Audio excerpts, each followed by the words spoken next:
अस्सलाम वालेकुम, मैं हूं अफ़ान अब्बासी और आप देख रहे हैं ताज़ा फ़िक्र।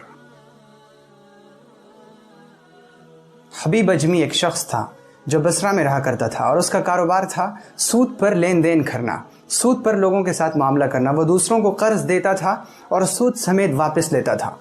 वो रोज़ाना सुबह सुबह अपने कर्ज खाहों के पास निकलता और उनसे कुछ न कुछ वसूल करके वापस लौटता। एक दिन वो एक शख्स के घर पर गया और दरवाज़ा खटखटा कर उसने अपने कर्ज का मुतालबा किया। उसकी औरत ने अंदर से जवाब दिया कि आज तो हमारे घर कुछ नहीं है और मेरा शौहर घर पर मौजूद नहीं है, अलबत्ता मैंने एक भेड़ ज़बह किया है जिसका सिरा मेरे पास मौजूद है, अगर तुम चाहो तो इसे ले लो। चुनांचे हबीब अजमी ने वो सिरा लिया और अपने घर चला गया। रास्ते में कुछ बच्चे खेल रहे थे।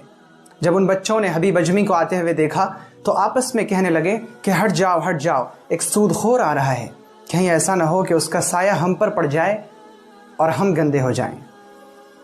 उसने अपनी बीवी से कहा कि इस सिरे को पकाओ, तो उसकी बीवी ने कहा कि मेरे पास लकड़ियां नहीं हैं, तुम जाओ और लकड़ियां लेकर आओ। चुनांचे वो गया और उसने सूद पर लकड़ियां ले आईं। बीवी ने रोटी पकाया और सिरा पकाया।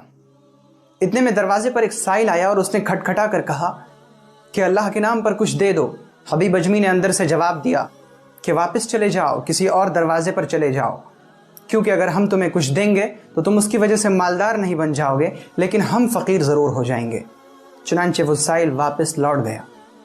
हबीब अजमी की बीवी ने जब हांडी में चम्मच डाला तो उसने एक अजीब मंजर देखा कि हांडी की तमाम चीज़ खून बन चुकी है। उसने अपने शौहर को बुलाया और उसे दिखला कर कहा कि देखो, तुम्हारी बदअमली और तुम्हारे बुरे करतूत की वजह से हमारी हांडी का खाना खून बन चुका है। ये देखते ही हबीब अजमी घबरा गया और उसने अपनी बीवी से कहा कि तुम गवाह रहो कि मैं अल्लाह के सामने तौबा करता हूँ और अपने गुनाहों पर और अपने अमाल पर शर्मिंदा हूँ। इसके बाद हबीब अजमी घर से बाहर निकला और वो हज़रत हसन बसरी रहमतुल्लाह अलैह की खिदमत में हाजिर हुआ। जब हज़रत हसन बसरी ने उनको कुछ नसीहत की बात की तो हबीब की काया पलट चुकी थी और हबीब इस हाल में लौटा कि वो अल्लाह के सामने तौबा कर चुका था। फिर रास्ते में उसे कुछ बच्चे मिले।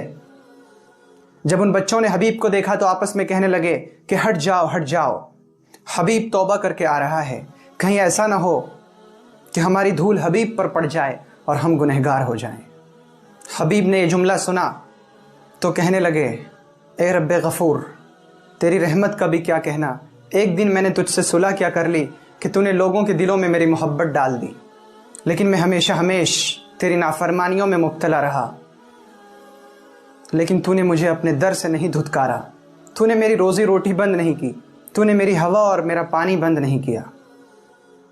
वाकई जब अल्लाह ने आसमान को और आसमान की चीज़ों को पैदा किया तो अपने अर्श पर लिख दिया कि मेरी रहमत मेरे गज़ब पर गालिब है। आप अल्लाह के सामने झुक कर तो देखिए, आप उसके सामने गिड़गिड़ा कर तो देखिए।